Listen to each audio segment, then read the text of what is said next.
Ah, there you are. Ah, so good. So you ended up coming after all from the previous video. Oh, that makes me so glad. It makes you, it tells me that you enjoyed the last video and I get to learn for more. Well, like I promised last time, today I'm going to talk to you about my ELF protocol before getting on cruise. Let me just freshen up a bit and let's get talking.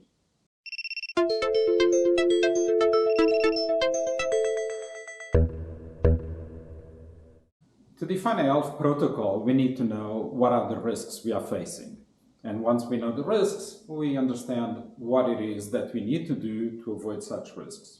Now, some of the most popular risks that everybody will tell you are typically food poisoning, infection, and seasickness. And we can mitigate somehow all of this while you are on board. So with food poisoning, wash frequently your hands, avoid touching your face, and be careful with the food selection you have. You want to have food that doesn't bring potentially hazards into your body that allows a big food poisoning. Now the other one, infection, is also similar, the protocol. You have to wash frequently your hands and avoid touching your face. On seasickness, well, be ready and just bring some tablets so that you on board can take them in case you feel seasick. But I would like to focus on another 3 risks that people don't usually talk about it. Well, actually, you are going to provoke the risks. So I wouldn't say it's risks. They are definitely going to happen with you. So we need to understand how to mitigate those. And the 3 risks are things like inflammation, because the more we eat, the quality of foods we eat, they provoke inflammation on your body. The second one is overeating. We do know when we go back from the cruise, as soon as we step on our scale, you will see some surprising extra kilos there. So let's see what we can do about it. And the other one is alcohol. I know, you will drink. You are relaxed. You are with friends. You definitely want to drink something. So how do we care about those? And for me, I must tell you, these are 3 very important factors every time I cruise. And if we look in the past, take this. Before COVID, this is a picture of me in February 2020. I was 105 kilos. So I was really a health hazard at every single moment in time. But now, look at me. This picture was taken aboard the MSC Grandiosa, March 2022, and I'm just below 70 kilos and fit. I took a huge effort. I made a huge effort to get into this situation. So as you can imagine, I am very sensitive to these 3 additional problems or health risks that you have on board. Let me repeat them. It's inflammation, overeating, and drinking. And we can mitigate these 3 risks. So for inflammation, we just have to be careful on what we eat. Avoid foods that are inflammatory, such as deep fried stuff, the breads, the pizzas, and seed oils. On the overeating, well, we can always skip meals. I know, we paid for the cruise and we want to have all the meals. We want to feel like we make the most bang for our buck. I know that, and I know how you feel, but your health should come first. And what we need to do is, if we ate too much, probably we can skip a couple of meals throughout the day and do some exercise to compensate for the extra calories we did. And drinking, well, same thing, especially if we bought a drinking package to get on the cruise, we want to get the maximum out of it. So probably either avoid getting the drinking package or understand how can we drink while on cruise. But I will talk on health on board on other episodes. This one is about prevention. So what are the things we can do before embarking on a cruise to help us mitigate these health risks? And yes, we can do some. Take the food poisoning and infection. Well, we need is to boost our immune system. And there are things we can do to boost it. For example, vitamin D. Walk on the sunlight, get plenty of sunlight before getting on board your cruise so that you get and you maximize on this vitamin D. That's just an example, but we'll talk more about it afterwards. And for the other three hazards that I talked about, inflammation, overeating, and drinking, we can do quite a lot of stuff. The things we can do will be, as usual, avoid inflammatory foods, try to concentrate on anti-inflammatory foods. For this overeating, try to get into a calorie deficit and boost your metabolism so that your body itself will burn more calories throughout the day. And for the drinking, well, cleanse your liver.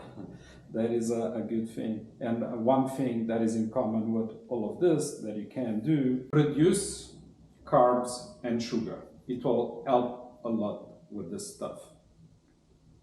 Now, overall, there are other things that can help you achieve all of this, walking and exercise. Walking and exercise will help you with all these health risks that you're talking about. And one that is super, super good to help all of this is fasting.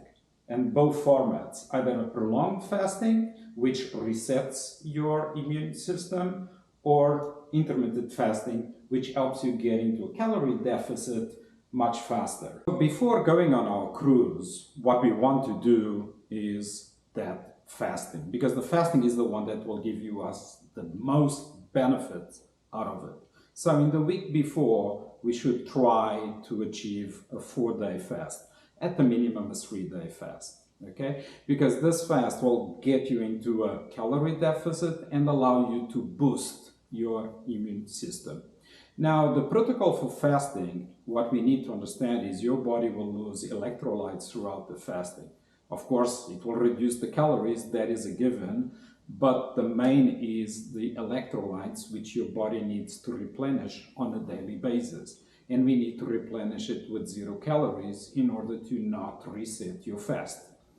And to do this, you have to have the electrolytes throughout the day or in the morning with your drink. And these are magnesium, potassium, and sodium. We should never forget to have these 3 electrolytes during the fast. Another drink that we can have is apple cider vinegar. Personally, I like to have the apple cider vinegar because it allows to keep my stomach acid to be able to digest the protein quite well. Although while we are fasting, we don't need it, but it allows us to maintain that capability of acidity in our stomach.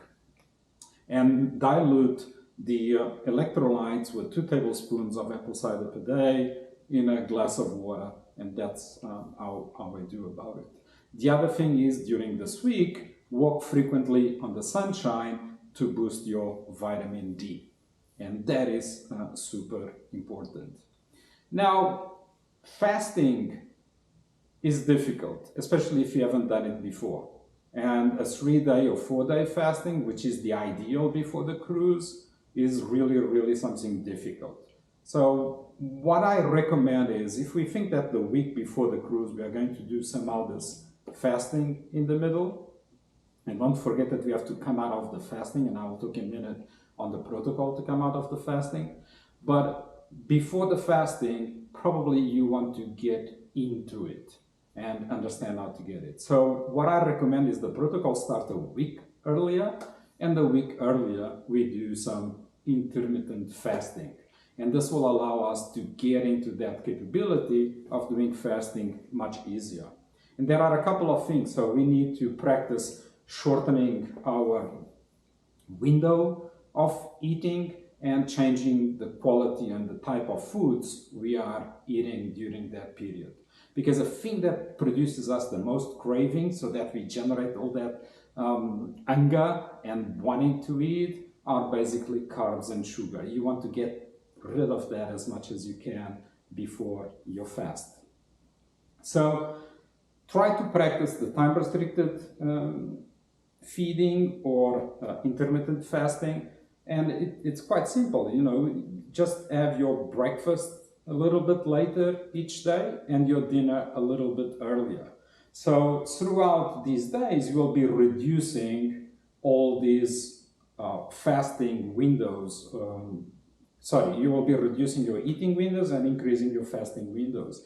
And if you look, if you manage to do this quite simply, you know, follow that recommendation, get rid of the sugar and carbs and load yourself with protein and healthy fats, and you'll be able to suddenly somehow get to just one meal a day. It's not an easy journey, but if you try and you want really to be healthy on board, I strongly recommend to do this. By the time you get in there, you'll be quite ready to do the 3 or 4 days complete fasting that we need to do.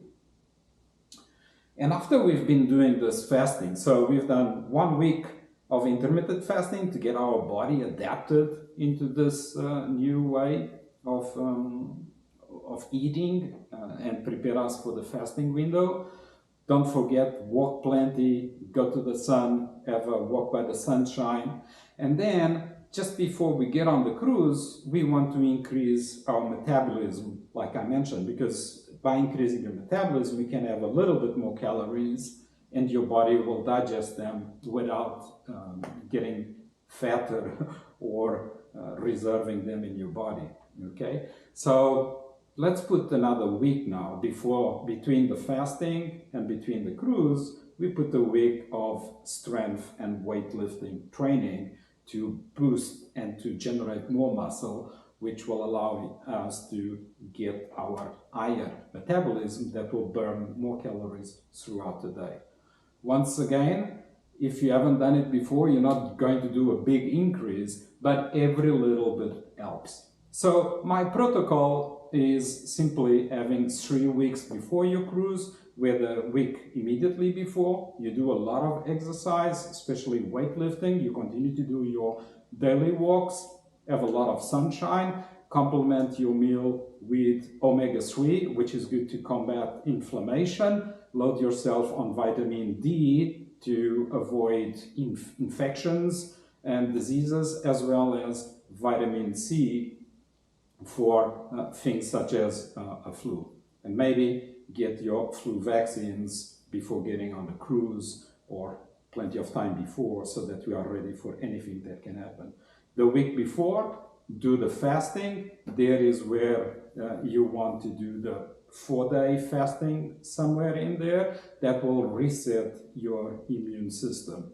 And to prepare you for the fasting, you start with the intermittent fasting the week before to progressively increase and changing your food to be able to resist and actually do the fasting, or else it's going to be very difficult for you. Well, I hope you enjoyed these tips and hope to see you soon on another video, and please enjoy your cruise.